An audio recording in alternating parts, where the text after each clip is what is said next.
यांच्याविषयी मला थोडंसं बोलायचं. जनतेचा कौल लाभला आणि मिळाला विजयाचा टिळा. प्रथम नागरिक म्हणून पाहतोय आज 6/16 बाळासाहेब जाधव साहेबांच्या हाती विकासाची दोरी.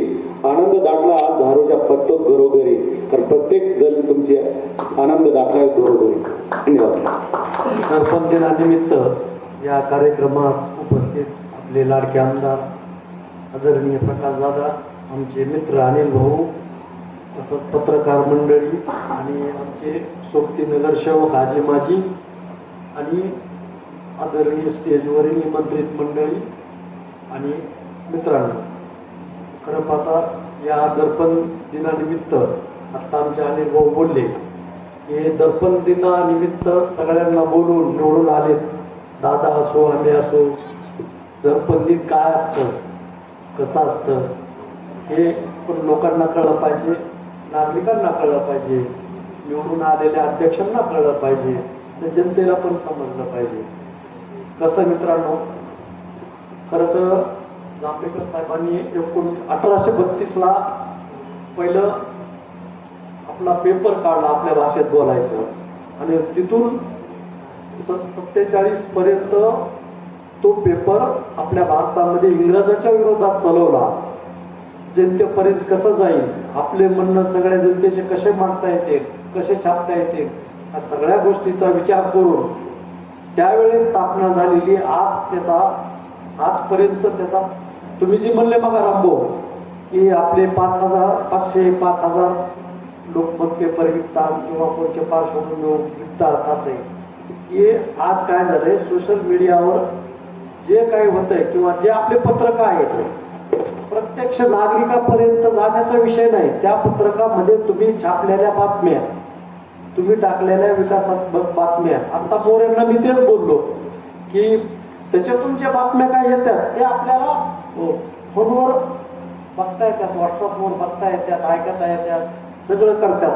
असा अर्थ होत नाही. तुम्ही काढलेल्या पत्रकाच्या जे आहेत त्याच्या बातम्या जनतेपर्यंत लास्ट पर्यंत बातम्या जातात आणि प्रत्येक जण प्रत्येक दैनिकाची बातमी वाचते, व्हॉट्सअपच्या माध्यमातून असो किंवा कोणत्याही माध्यमातून असो.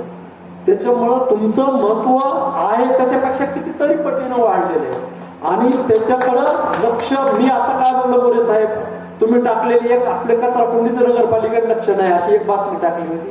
काय नाही, सकाळी मी बघितली होती आणि वाटलं, पण ती चांगलं वाटलं मला. तुम्ही म्हणता का तसं, पण प्रत्येक गोष्ट तुम्ही आम्हाला सांगतात, चुका असत्या काही असत्या, आनंद वाटतोय. मला वाटतंय का योग्य वेळ योग्य सांगितलं आपण लगेच करून घेऊ. काय जे चुका आहेत त्या आपल्या दुरुस्त करण्याचं काम करू आणि असंच सगळं काम करत आलेलं आहे.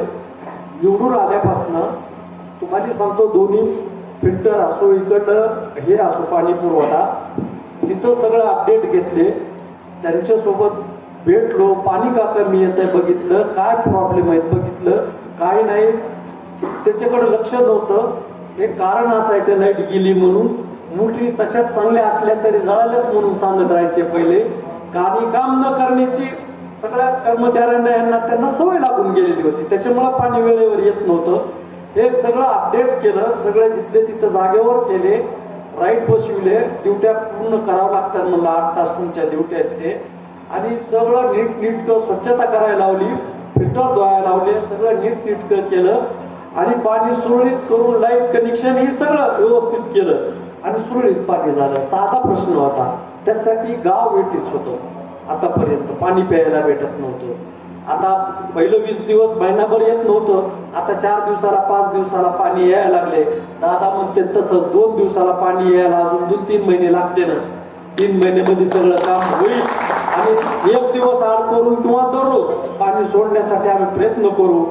दुसरा प्रश्न राहिला नाल्या तुम्हाला सांगतो, 4-4, 5-5 वर्षापासून नुसत्या तुंबलेल्या नाल्या, तर वरून पाणी जाते या, ती स्वच्छता करायची, आपला मेन रोड दुरुस्ती करायची. सगळ्या टीम कामाला लावलेल्या आहेत. सगळ्या टीम आणि तुम्हाला मी फोटो पण टाकले, ग्रुप केलेत मी, पाण्याची टीम त्यांचे ग्रुप, व्हॉट्सअप स्वच्छता टीम त्यांचे ग्रुप सगळे, आणि काम काय केलं कधी केलं 1-2 घंट्याला अपडेट टाकायचे त्याच्यावर सांगितले. आणि जिथं काय कुणाचा फोन आलाय त्याचं लगेच सांगायचं, त्या गल्लीमध्ये जाऊन उद्या काम करून घ्या, पाईपलाईन फुटली लगे काम करून घ्या. इतकं सगळं तुमच्या आशीर्वादामुळं मी पद आला हातामध्ये आणि इमानीत बऱ्या काम करण्याचा मी प्रयत्न करत आहे आणि माझे खूप चांगलेच काम व्हावं हे परमेश्वरच्या चरणी प्रार्थना करतो. एवढं बोलून मी माझे 2 शब्द धन्यवाद. खूप असं त्यांनी केलेलं आहे.